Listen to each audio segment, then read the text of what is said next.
శుభాకాంక్షలు తెలియజేసుకుంటూ భారతదేశ సైనికుల వెంట 140 కోట్ల పౌరులందరూ కూడా ఉన్నారని చెప్పని తెలియజేసుకుంటున్నాం. జై భారత్ మాతాకి జై.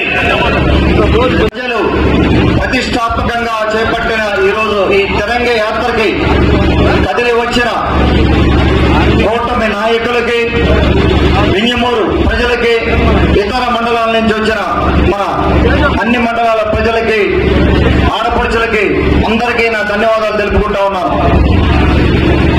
మొన్న పహల్గాం దాడిలో 26 మందిని మనం పోగొట్టుకోవడం జరిగింది, అమాయకుల్ని. అలాగే ఆపరేషన్ సింధూర్ లో ఎంతో మంది సైనికులు, దాదాపుగా ఒక 17 మంది సైనికుల పైన మనం పోగొట్టుకోవడం జరిగింది. వారి ఆత్మకి శాంతి కలగాలని వారికి ఒక్క 2 నిమిషాలు మనం మౌనం పాటిద్దాం. ఫస్ట్, తర్వాత కొద్దిసేపు కార్యక్రమం చేసుకొని విరమిద్దాం. జవాన్లకి, వీర జవాన్లకి వందే మాతరం, వందే మాతరం, వందే మాతరం. భారత్ మాతాకి, భారత్ మాతాకి, భారత్ మాతాకి. మనం ఒక్కసారి ఇక్కడ ఆలోచన చేసుకుంటే మనకు స్వాతంత్రం వచ్చి 77 సంవత్సరాలైంది. ఈ 77 సంవత్సరాల్లో అందరం కూడా కలిసి కష్టపడి మనం ఏ దేశం మీదకి పోయి దాడి చేయలేదు, ఏ దేశం మీద మనం లూటీ చేయలేదు. ఇంకా పక్క దేశాలకు వెళ్లి బెటర్ లైఫ్ కోసం కష్టపడి కొంత డబ్బు ఇక్కడ తీసుకొచ్చుకున్నాం. ఎంతో మంది విదేశాలకు వెళ్ళి కష్టపడి సంపాదించిన సొమ్ము ఇదంతా కూడా ఎవరిని లూటీ చేయలేదు.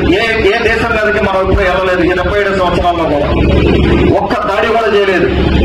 కానీ మొన్న పహల్గాంలో జరిగిన దాడి 26 మంది అమాయకులు, పక్కనే కావల్ నియోజకవర్గంలో మన సోదరుడు చనిపోయాడు. అలాగే మన మురళీ నాయక్ తెలుగు జవాన్ని పోగొట్టుకున్నాం. ఒక్క పహల్గాం దాడే కాదు, అంతకుముందు ఎన్నో దాడులు జరిగాయి. ప్రతి ఒక్క దాడిలో కూడా అమాయకులు పోగొట్టుకుంటున్నాం. వాటికి ప్రతిస్పందన ఇస్తానే ఉన్నాం. ఇక దీనన్నిటికీ ఫుల్ స్టాప్ పెట్టాల్సిన అవసరం ఉంది. మేము ఎవరికి కష్టపడి బతికే భారతదేశంలో ఎవరైనా సరే భారతదేశ పౌరుణ్ణి టచ్ చేస్తే ఖబర్దార్ పాకిస్తాన్, తరిమి కొడతాం, ప్రతీకారం తీర్చుకుంటాం అని చెప్పి మన గౌరవ ప్రధానమంత్రి నరేంద్ర మోడీ గారు ఒక క్లియర్ సిగ్నల్ పాకిస్తాన్కే కాదు ఇతర దేశాలకు కూడా క్లియర్ గా సిగ్నల్ ఇచ్చారు. ఆ సమయం వచ్చింది. ఇక మీదట మన భారత పౌరుల్ని ఎవరినైనా సరే అమాయకుల్ని కానీ టచ్ చేస్తే సరైన ధీటుగా సమాధానం చెప్తామని వాళ్ళకి ఆ క్లియర్ మెసేజ్ ఇచ్చి, ఆపరేషన్ సింధూర్ ఎవరి తిరగం అయితే వాళ్ళు చెరిపేశారో, ఏ ఆడపడుతుల తిరగం అయితే చెప్పి మరీ తెలిపేశారో అదే పేరు పెట్టి ఆపరేషన్ సింధూర్ అని చెప్పి విజయవంతంగా ఆపరేషన్ సింధూర్ పూర్తి చేసి ఒక్క రోజులో మొత్తం అందరినీ మట్టి గెలిపించాం. భారతదేశం నుంచి మన సత్తా అదే. ఎందుకంటే మనం ఎవరి మీద ఆధారపడలేదు. కష్టజీవులం, మనం కష్టపడతాం.